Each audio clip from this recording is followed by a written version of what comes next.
siaga untuk memulai sesi kita di sore hari ini. Semangat! Terima kasih Mbak Nia. Assalamualaikum, selamat sore. Rekan-rekan sekalian, maaf sedikit keterlambatan, ada kesalahan teknis. Kami undang yang pertama tentunya Pak Simon Ernst, dari konselor dari Australian Embassy, kemudian Ibu Gita Yulianti dari Biro Perencanaan BNPB, kemudian Bapak Ambrosius dari Kepala BPBD Nusa Tenggara Timur. Kami persilahkan Pak. Kita masih menunggu satu pembicara lagi, Pak Edi Suarmanto dari Kemendagri sedang dalam perjalanan. Silakan Pak Ambrosius. Ya, boleh.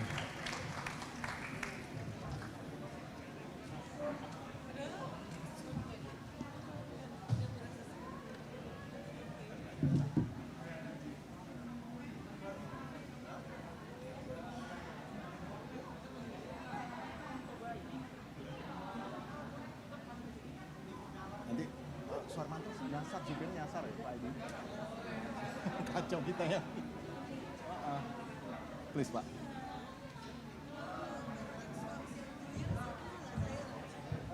Thank you Pak Simon Ernst. Ya, untuk menghemat waktu rekan-rekan sekalian, kami akan mengundang, would like to invite Pak Simon Ernst selaku Counselor Development Effectiveness and Sustainability Australian Embassy Indonesia. Please Pak Simon, time is yours. Silakan. Terima kasih Pak. Yang saya hormati Ibu Gita, dari Biro Perencanaan Badan Nasional Penanggulangan Bencana, dan juga yang saya hormati Bapak Ambrosius Kodo, Kepala Badan Penanggulangan Bencana Daerah Provinsi Nusa Tenggara Timur, dan mudah-mudahan juga yang saya hormati Edi Suharmanto, Direktur Manajemen Penanggulangan Bencana dan Kebakaran, yang mudah-mudahan yang akan, dan salam sejahtera bagi kita semua. Terima kasih atas kehadiran dan partisipasi Bapak dan Ibu kegiatan diskusi tentang standar pelayanan minimum. Pemerintah Australia sangat senang dapat bekerjasama dengan pemerintah Australia dalam hal pengurangan risiko bencana, utamanya dengan BNPB, Kemendagri, Kementerian Luar Negeri atau Kemlu, dan Badan Perencanaan Pembangunan Nasional atau Bappenas. Kami juga mendukung kerja-kerja yang dilakukan oleh pemerintah daerah Provinsi Bali, Jawa Timur, Nusa Tenggara Barat, dan Nusa Tenggara Timur dalam hal pengurangan risiko bencana.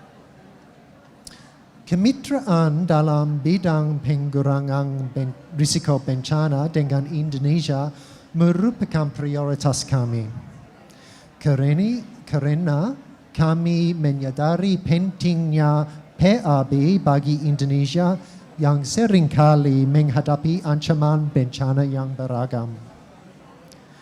Kami juga memprioritasasikan kerjasama ini meningkat banyaknya pengalaman, pengetahuan, dan inovasi yang dimiliki oleh Indonesia dalam bidang PAB yang dapat dibagikan dengan negara lain di kawasan Indo-Pasifik. Penanggulangan bencana standar pelayanan minimum atau SPM ini mencakup informasi tentang potensi risiko bencana, pencegahan dan kesiapsiagaan bencana serta layanan penyelamatan dan evakuasi.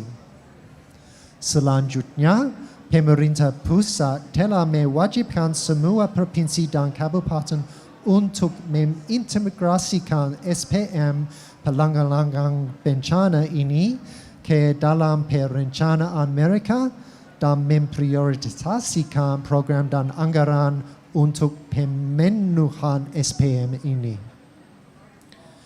Kemendagri adalah pihak yang bertanggung jawab mengawasi pelaksanaan SPM penanggulangan bencana di tingkat lokal. Dalam hal ini, BNPB berperan memberikan dukungan teknis untuk memastikan pemerintah daerah dapat memenuhi kewajiban mereka sesuai standar pelayanan minimum yang telah ditentukan. Standar-standar ini dan kerangka peraturan pendukung yang kuat merupakan perwujudan dari komitmen Indonesia terhadap manajemen risiko bencana yang efektif. Hal ini merupakan bukti komitmen pemerintah Indonesia guna memastikan diambilnya langkah-langkah yang tetap untuk mencegah dan bersiap siaga terhadap potensi kejadian bencana, serta untuk melindungi masyarakat, termasuk yang mereka yang paling rentan jika terjadi bencana. Australia bangga dapat mendukung Kemendagri dan BNPB dalam memperkuat penyelenggaraan dan efisiensi layanan penanggulangan bencana kepada masyarakat di Indonesia melalui operasionalisasi dari SPM ini. Sekali lagi, saya mengucapkan banyak terima kasih kepada para pembicara dari BNPB dan pemerintah Provinsi NTT yang telah berbagi pengalaman dan wawasan tentang standar pelayanan minimum penanggulangan bencana serta menjelaskan mengapa SPM ini menjadi sebuah langkah penting dalam manajemen risiko bencana di Indonesia. Semoga acara diskusi kita sore ini menghasilkan banyak hal bermanfaat bagi pengurangan risiko bencana di Indonesia. Terima kasih dan salam tangguh. Terima kasih Pak Simon atas sambutannya dan tadi saya tangkap ada beberapa poin penting Bapak Ibu sekalian, rekan-rekan sekalian. Pentingnya kerangka kerja standar pelayanan minimal sub urusan bencana atau penanggulangan bencana di Indonesia. Sekali lagi terima kasih Pak Simon Ernst atas sambutannya. Kemudian kita akan langsung masuk bincang-bincang dengan ya, Pak Ambrosius dan Ibu Gita terkait dengan standar pelayanan minimal sub urusan bencana. Mungkin ke Ibu Gita terlebih dahulu, Bu Gita. Kita ketahui perjalanan SPM sub urusan bencana ini bervariasi. Dalam artian ada daerah-daerah yang lebih aktif dan sudah menunjukkan beberapa indikator keberhasilan. Namun juga ada beberapa daerah yang masih tersendat-sendat dalam perjalanannya. Dan kita ketahui salah satu karakteristik dari pelaksanaan standar pelayanan minimum, standar pelayanan minimal, ini adalah melibatkan multi aktors, melibatkan kementerian, lembaga, melibatkan aktor-aktor pentahelix lainnya seperti ormas, kemudian donor dan universitas, media, serta pihak-pihak lainnya. Koordinasi dan kolaborasi adalah salah satu kata kunci. Nah, bagaimana Ibu melihat koordinasi dan kolaborasi multi pihak dalam mendukung pelaksanaan atau implementasi dari SPM sub urusan bencana. Silakan Ibu. Baik, terima kasih. Assalamualaikum warahmatullahi wabarakatuh. Selamat sore Bapak Ibu sekalian. Merupakan kesempatan yang baik bagi kami Badan Nasional Penanggulangan Bencana berdiskusi sore hari ini bersama Bapak Ibu sekalian membicarakan kaitannya dengan standar standar pelayanan minimum atau SPM. Pak Simon, Pak Ambrosius, sebentar lagi Pak Edi bergabung dengan kita yang tentunya memang menjadi ranah Kemendagri untuk mengayomi SPM ini. Jadi memang betul Bapak, SPM atau urusan kebencanaan ini merupakan urusan bersama. Jadi tidak bisa satu institusi yang menangani ini, yaitu BNPB misalnya. Sehingga koordinasi lintas sektor adalah satu hal yang harus menjadi prioritas dalam pengembangan SPM ini baik di tingkat pusat maupun tingkat daerah. Memang kita sadari bersama dari sisi kapasitas mungkin pemerintah daerah maupun pemerintah pusat memiliki tingkat kapasitas yang berbeda dalam memahami SPM ini. BNPB dan Kemendagri sudah sejak lama berkoordinasi dengan baik, berkolaborasi dengan baik, mengembangkan standar pelayanan minimum ini baik di tingkat pusat maupun tingkat daerah, Pak Riza. Jadi dari dua jenis layanan, baik itu layanan pokok maupun layanan khusus yang diberikan langsung kepada masyarakat, kita kembangkan bersama. Layanan pokok seperti kajian risiko bencana, kemudian rencana penanggulangan bencana, rencana kontingensi dan seterusnya. Dan ada juga layanan langsung yang menyentuh masyarakat seperti edukasi kebencanaan dan lain-lain, itu kita kembangkan bersama karena institusi pengampunya tentu berbeda. Jadi di tingkat pusat kita menyiapkan kebijakannya, kemudian nanti di daerah disinkronisasikan dengan perencanaan dan penganggaran yang ada. Idealnya memang semua perencana ataupun BPBD, Bapeda bersama BPBD di daerah memahami hal ini sehingga sinkron antara apa yang direncanakan dan apa yang dianggarkan. Namun kita sadari mungkin nanti Pak Ambrosius bisa menambahkan kendala-kendala yang ada di daerah adalah dinamisasi dari pertukaran pejabat yang ada. Sehingga hal ini perlu terus kita kembangkan, perlu terus kita latih bekerja sama dengan semua pihak yang ada baik di pusat maupun di daerah. Sementara itu dari saya Pak Riza, terima kasih. Baik, terima kasih Bu Gita. Jadi ada satu poin tadi menarik selain kolaborasi, kemudian koordinasi, sinkronisasi tadi itu satu poin yang saya tangkap menarik sekali. Mungkin kita pindah terlebih dahulu rekan-rekan sekalian ke ini langsung ya Pak Ambrosius dari Kepala BPBD Provinsi Nusa Tenggara Timur, Pak. Tentunya selaku ya tadi provinsi selaku penanggung jawab untuk pengawasan dan pembinaan pelaksanaan SPM Sub urusan bencana yang dilakukan oleh pemerintah kabupaten kota. Bagaimana Bapak melihat progres selama ini di Provinsi Nusa Tenggara Timur? Silahkan Pak Ambrosius. Baik, terima kasih Bapak Moderator. Ya. Maaf sebentar, silakan Pak Edi Suwarmanto.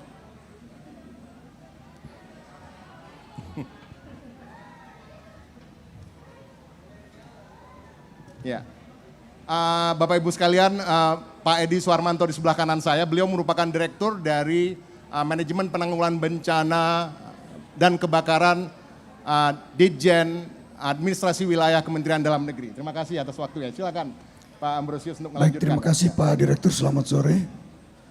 Assalamualaikum warahmatullahi wabarakatuh. Assalamualaikum warahmatullahi wabarakatuh. Waalaikumsalam. Salam. Salve. Om Swastiastu. Namo Buddhaya. Salam kebajikan. Salam tangguh. Tangguh.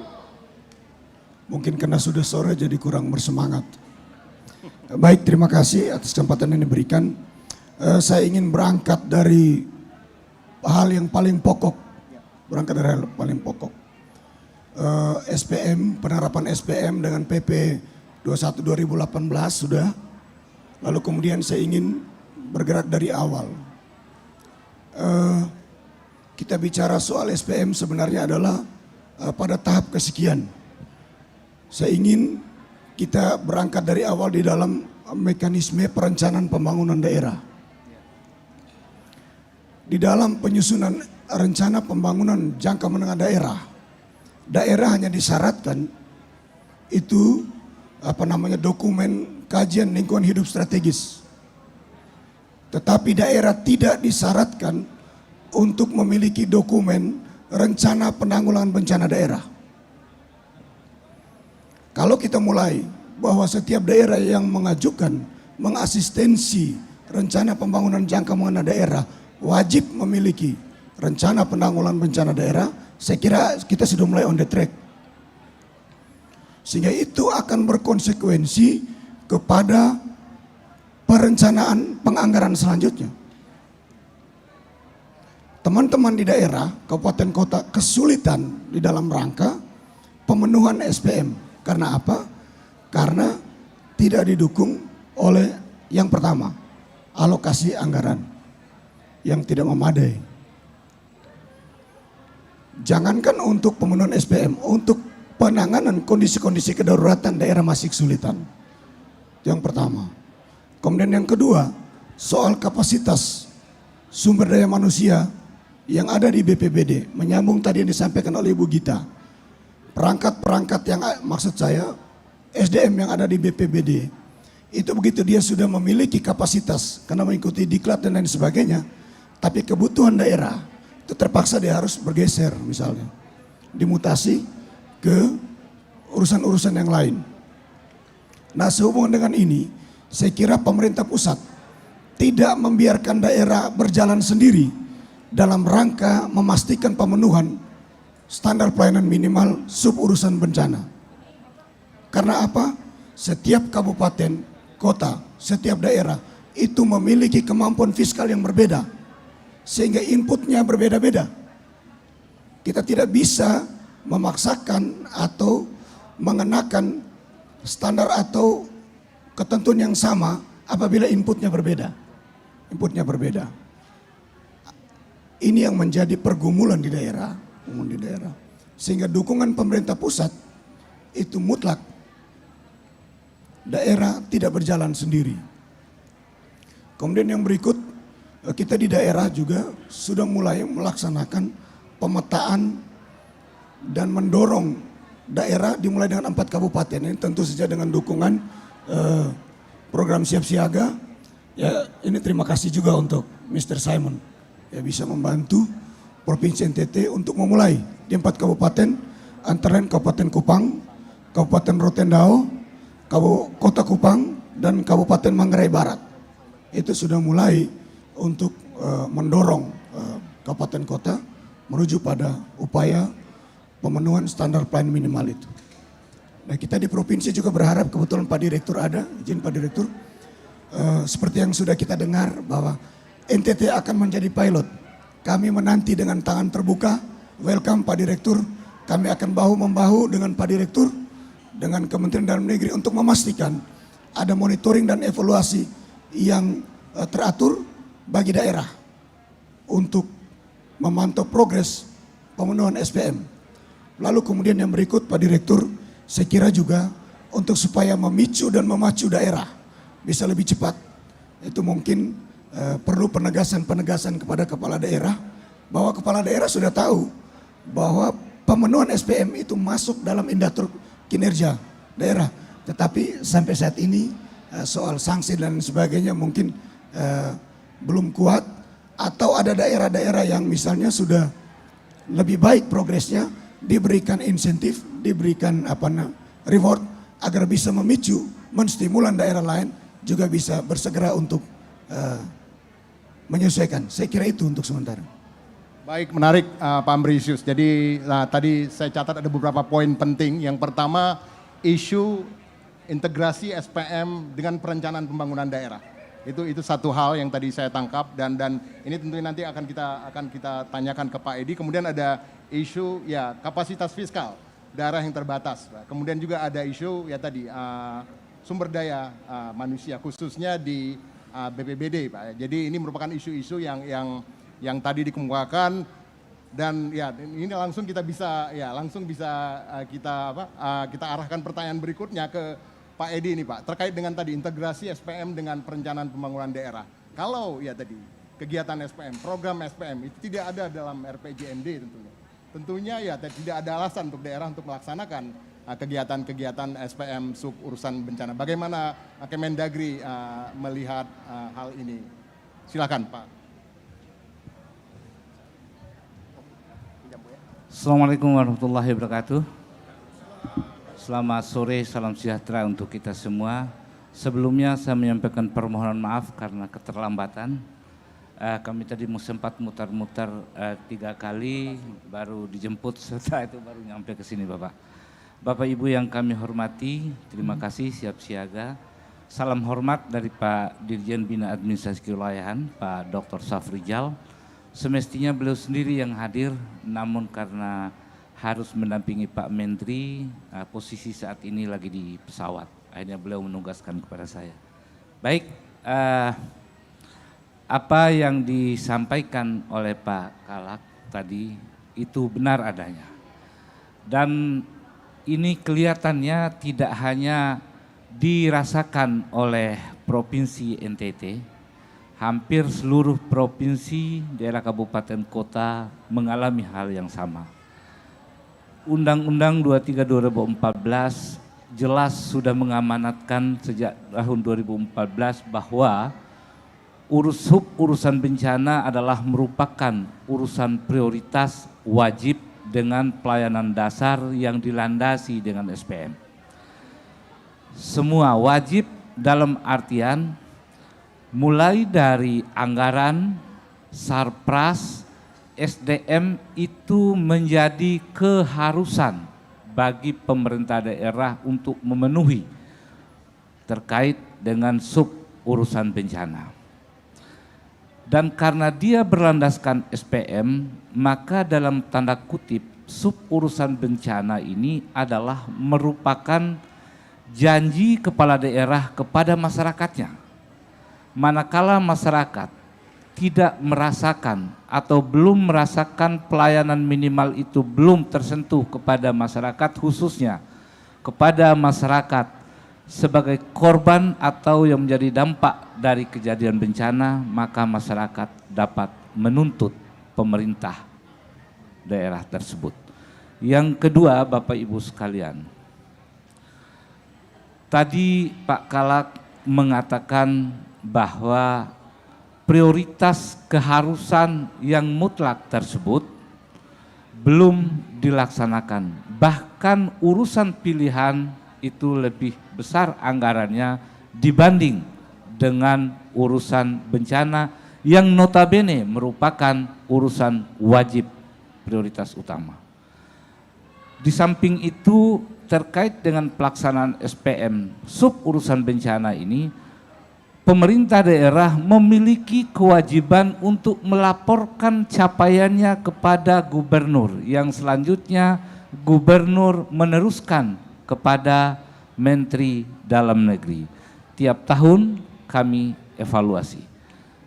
Kalau alasan daerah mengatakan bahwa tidak ada regulasi yang terkait dengan prioritas tersebut, Kementerian Dalam Negeri, pemerintah pusat sudah banyak mengeluarkan regulasi-regulasi terkait dengan penggunaan itu. Bahkan di Undang-Undang 1 2022 tentang perimbangan keuangan daerah untuk sub urusan bencana